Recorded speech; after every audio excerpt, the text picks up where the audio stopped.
Alors, c'est reparti. Moi, je quitte Porto.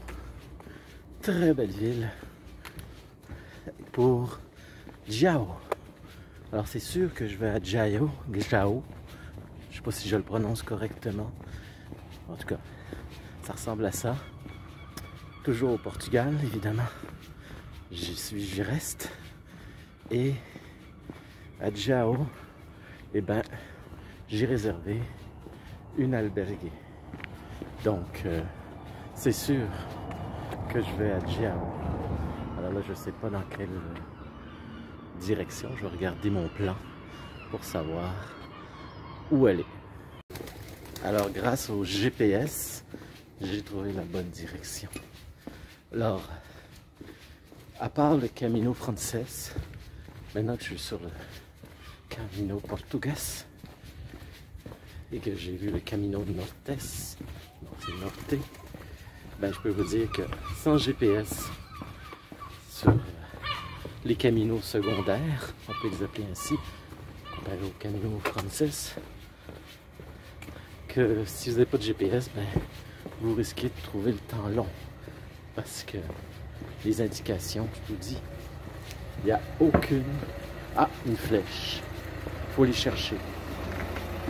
Elles sont petites, discrètes. Heureusement, elles sont là.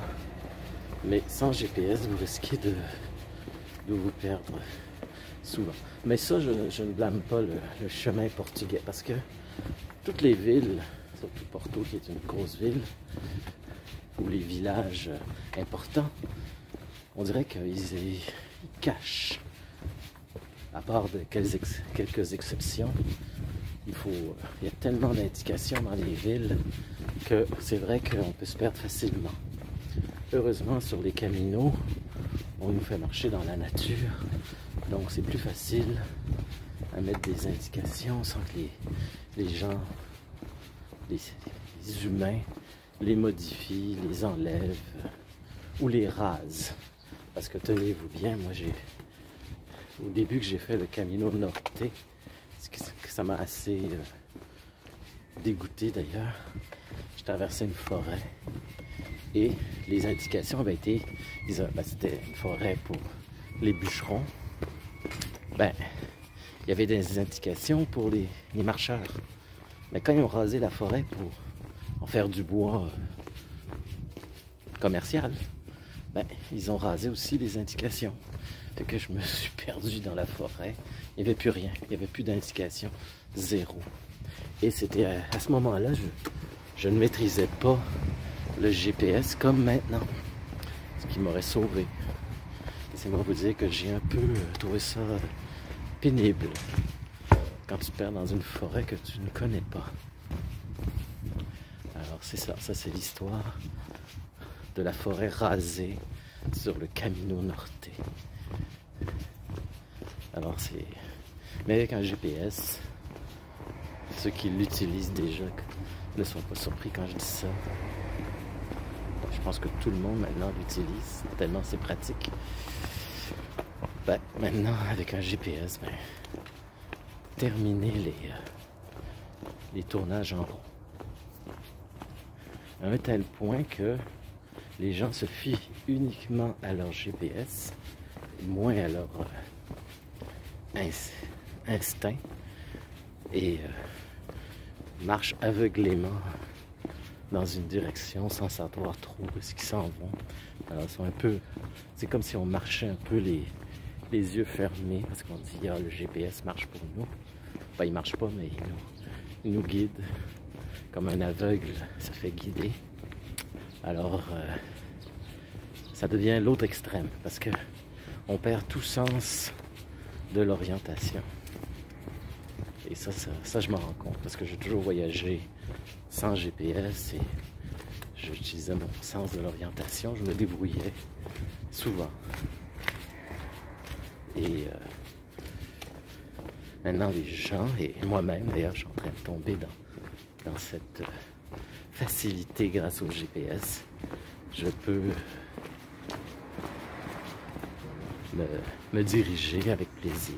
En fait, oui, c'est une forme de paresse, mais ça devient foutument pratique.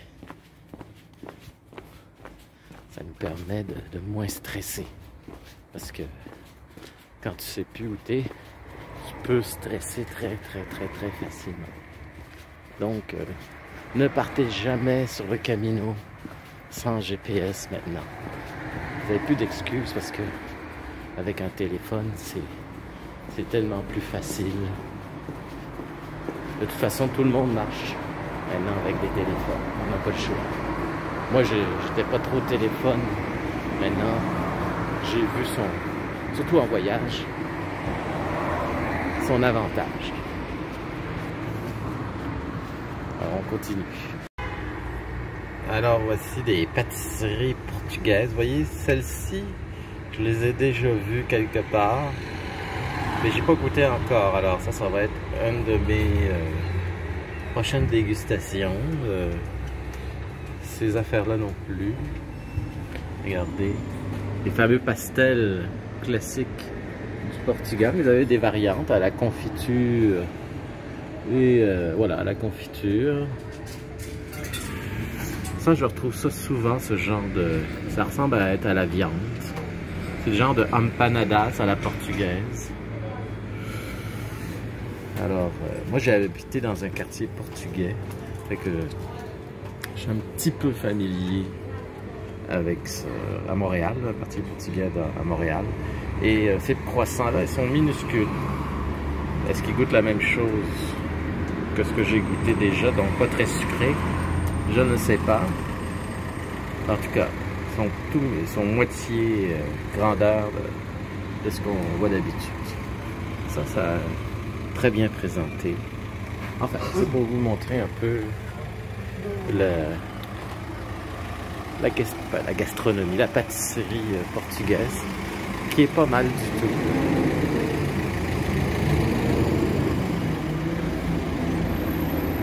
Vous avez ici des boulangeries. Ah, voilà les croissants. C'est pas des croissants, non. Voilà les croissants taille normale. Vous voyez comment ils sont particuliers. Ils sont comme éclatés. Et les pains ont l'air très appétissants aussi. On continue. Alors, je suis sur le bon chemin. J'ai regardé mon GPS et tout va bien. Alors, comme toute grande ville, puis Porto, c'est la deuxième plus grosse ville. Vous voyez une petite flèche ici, là. Puis il y a des indications par terre. Donc, faut pas que je me plaigne trop au niveau des indications. Il y en a. C'est juste que dans les grosses villes, c'est toujours plus dur à trouver le bon chemin avec toutes ces enseignes. Et c'est jamais très joli sortir d'une grande ville parce que il y a ce qu'on appelle des périphériques, des autoroutes qui ceinturent la ville. Alors il faut franchir ces barrières presque infranchissables. Ce qui est le fun avec le Camino, c'est qu'ils nous ont fait un circuit potable. Ce que j'ai remarqué aussi, c'est que les gens conduisent relativement vite au Portugal comparé à l'Espagne. Un petit peu plus vite, un peu plus dangereusement. Ça c'est... Bon. Est-ce que je me trompe? En tout cas, j'ai constaté ça. Est-ce que je me trompe? J'espère que oui, parce que conduire trop vite, c'est toujours un peu dangereux. C'est toujours très dangereux. Voilà. Donc, toujours tout droit. Je vais vous raconter une anecdote très intéressante sur les GPS. Je regardais un documentaire de voyage et la personne découvrait une ville. Puis elle dit, pendant son reportage, elle dit, je vais couper mon GPS et me déplacer sans GPS, sans chercher, sans compter sur mon GPS. Comme si elle disait ça comme si elle avait vécu une expérience unique et dangereuse. Comme si elle prenait un gros risque. Moi, j'ai toujours voyagé comme ça. Et c'était une jeune personne Alors je me suis dit, c'est sûr que quand tu voyages toujours, tu te déplaces toujours avec ton GPS, ben t'es comme programmé par le GPS. Alors dès que tu le coupes, ben là comme t'es déstabilisé. Alors je trouve ça une anecdote intéressante que maintenant, de ne pas avoir de GPS pour les jeunes, en tout cas les plus jeunes que moi, c'est vivre dangereusement, prendre des risques. En tout cas, la société a bien changé parce que les risques ne sont plus les mêmes.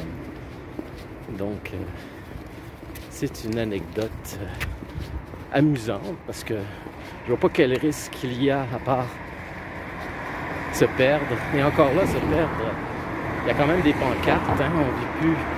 On ne vit pas seulement par rapport à son téléphone, heureusement. Le jour où il y aura juste son téléphone et rien d'autre, là on pourra se poser des questions. Mais il n'y avait pas tellement de risques. Mais elle disait ça avec un peu un vibrato dans sa voix. C'est cocasse. Alors c'est une anecdote que je veux faire partager sur la nouvelle réalité du tourisme et des voyageurs. Et surtout du camis. C'était pas une pèlerine, c'était une touriste. Mais les pèlerins, sûrement, il y en a beaucoup comme ça aussi, qui comptent peut-être un peu trop sur leur GPS. Parce que même avec un GPS, on peut se perdre. On n'est jamais à l'abri. Parce que si le GPS déconne, perd la boule, ben, on est foutu. Et là, on doit se débrouiller par nous-mêmes. Regardez comme ces fleurs sont superbes. Le soleil qui se lève. Waouh, waouh, waouh. C'est beau le Portugal. C'est verdoyant. C'est pas chaud, c'est pas froid vu qu'on est sur le bord de la mer Atlantique, comme le Camino Norte d'ailleurs.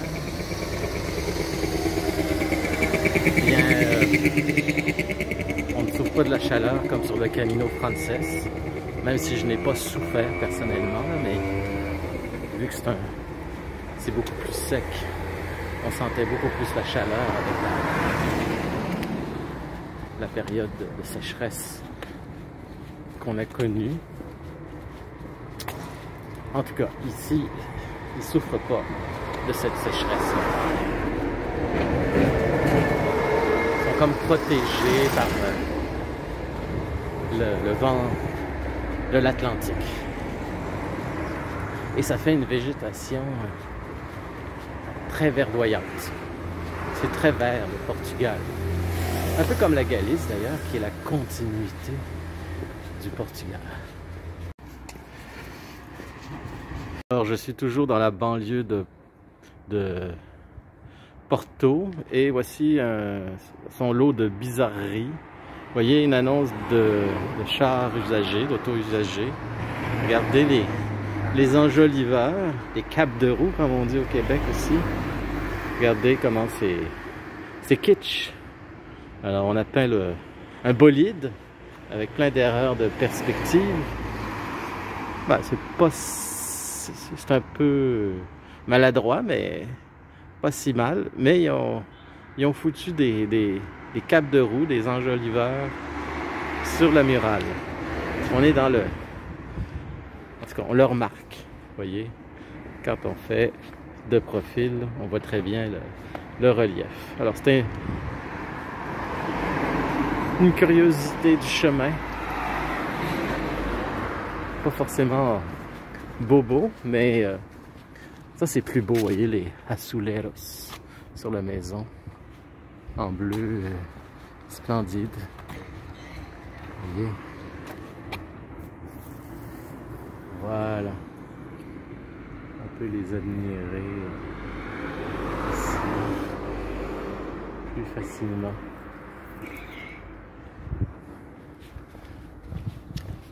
Alors j'ai hâte de sortir. Alors c'est Grand Porto, hein, puis j'ai hâte de sortir de la banlieue. Alors, je suis à Rojo et regardez bien belle petite église que j'ai trouvée sur mon chemin. Petite église. On est dans le plus style portugais. Donc, enfin, le paysage commence à changer. La banlieue de Porto est loin. Là, on est dans un arrojo.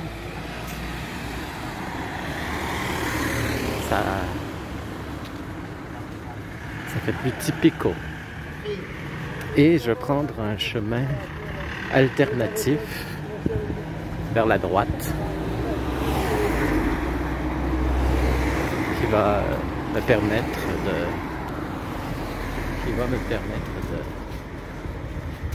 voir un peu plus la campagne et non pas la route comme je fais depuis ce matin. Alors voici une splendide église avec ses céramiques, sa faïence bleue à Soleros qui montre bien que on est vraiment au Portugal.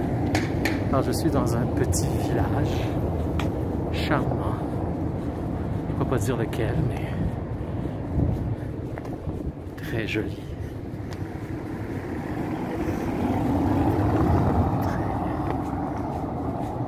Très reposant. Vous voyez ici le parc des lasers. Vous voyez, c'est des coquilles de chaque côté de la porte.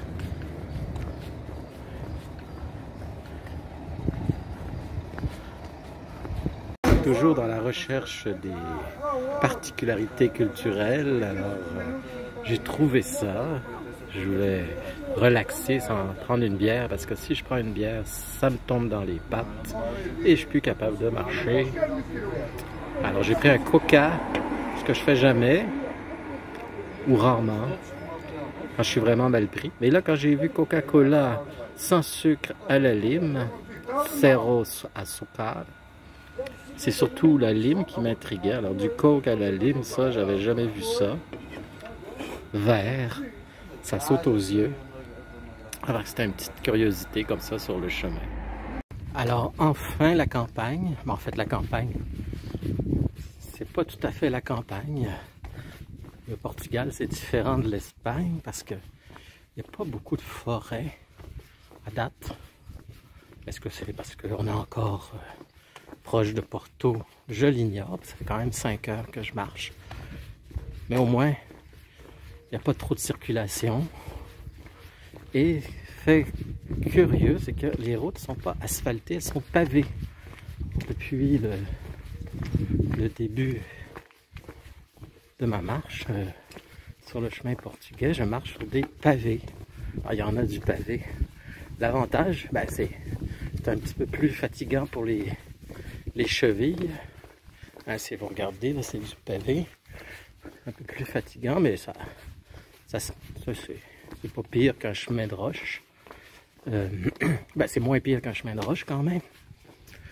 C'est assez bien indiqué, vous voyez, il y a une flèche juste là. Donc on peut pas se tromper. C'est assez en ligne droite aussi, regardez la flèche. C'est assez en ligne droite, il n'y a pas trop de sinueux. Là. Et les pavés, l'avantage, c'est que quand il y a une auto qui s'en vient, vu que ça fait les pneus, il y a plus de friction, on les entend beaucoup mieux. Fait que tu sais, t'as le temps de... Parce qu'il n'y a pas de trottoir. Vous voyez, il n'y a pas de trottoir. Fait que t'as intérêt à te tenir sur les côtés. Les conducteurs conduisent assez vite. Pas tous, mais quelques-uns. Fait que le fait qu'il y a des pavés, ben on les entend arriver. Ça nous prépare à les voir arriver. Donc ça, c'est les particularités que je remarque sur le chemin portugais. Peu de végétation. Ben, il y a des arbres, mais on a beaucoup de forêts. Les chemins sont pavés. Et pas beaucoup d'endroits pour s'abreuver. Tout à l'heure, vous avez vu, j'ai pris un Coca-Cola à la lime sans sucre, par curiosité. Mais ça fait, même si c'est pas le genre de choses que je bois normalement, ben, ça fait du bien au niveau du... ça rafraîchit. Mais il n'y a rien, ça fait au moins 1h30, presque 2 heures que je marche sans aucun endroit pour me désaltérer. Mais inquiétez-vous pas, dans ma besace, comme on dit, mon sac à dos, j'ai de quoi boire. Alors, je ne mourrai pas de soif, là. C'est juste que j'aime bien, sauf que ce que j'ai dans mon sac, c'est pas frais, c'est pas froid, évidemment. Alors, je préfère, ça c'est en cas d'urgence, je préfère m'arrêter pour sans prendre une bière, parce que comme je vous ai dit, ça me coupe les jambes. Fait que, sans prendre une bière, ben, je prends quelque chose que je ne connais pas, ou que je connais, que j'aime, en tout cas. Le Coca Lime, ben, ça je connaissais pas. Alors ce que vous voyez, Jiao, ça c'est l'endroit où je vais dormir.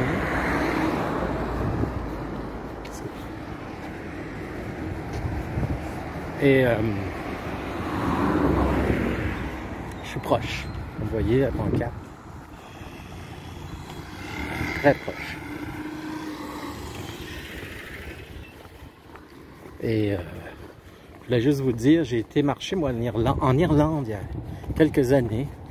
Puis j'avais trouvé ça étroit pour la circulation. Ben c'est rien comparé à la circulation au Portugal. Là je suis plus sur les pavés, c'est déjà ça. Mais là c'est pas mal large. Il y a des endroits où c'est tellement étroit là, pour marcher et circuler en auto. C'est pas des petits chemins secondaires. Là. On voit bien que c'est des chemins pas principaux, mais importants. Fait que ça laisse pas beaucoup de place pour le pèlerin, comme on dit, et la circulation normale. En Irlande, au moins, il y avait la forêt.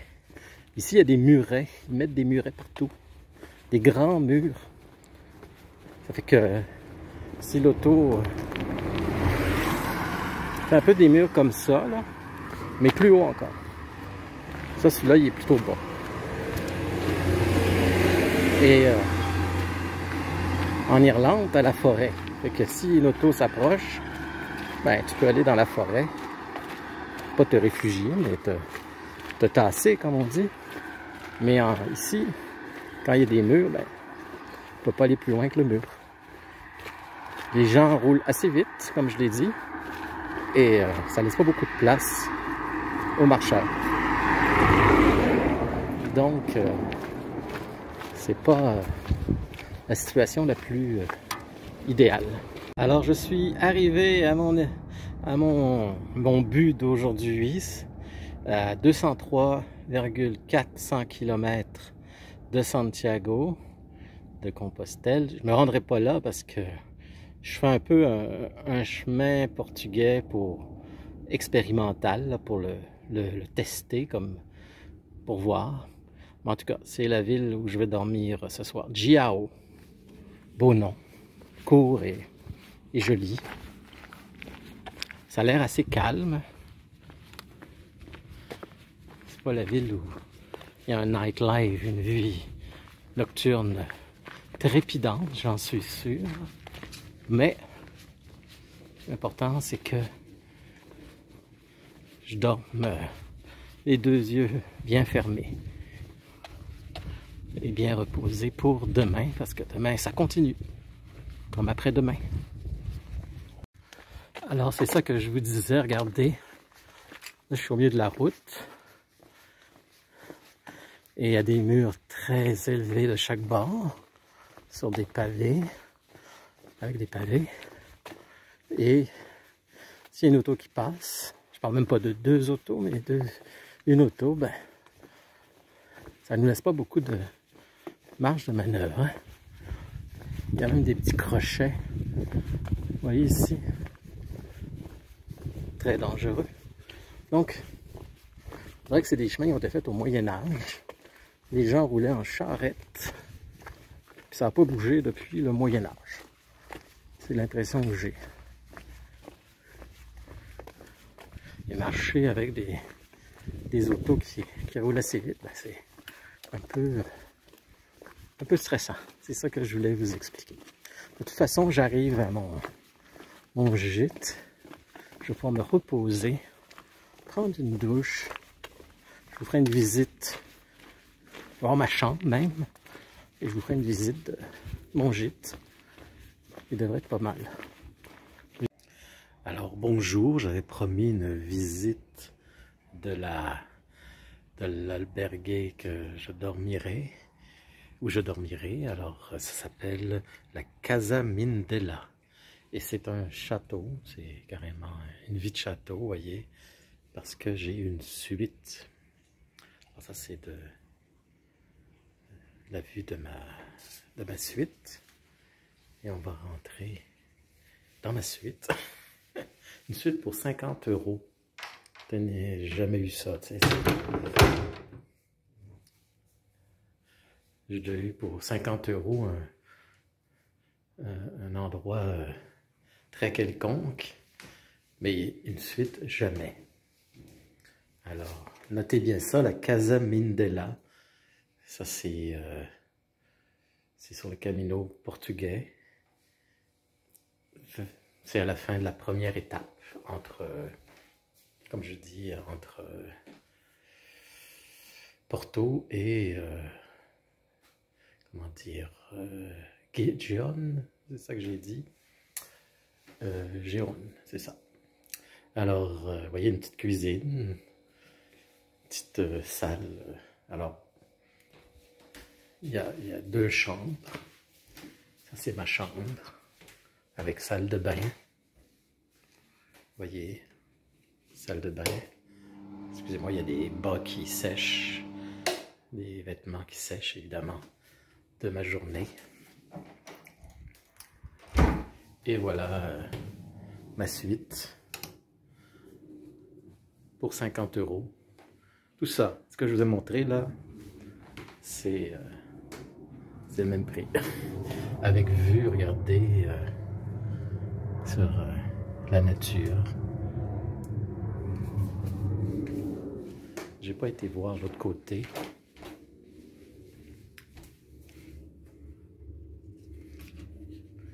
Voilà. Voilà.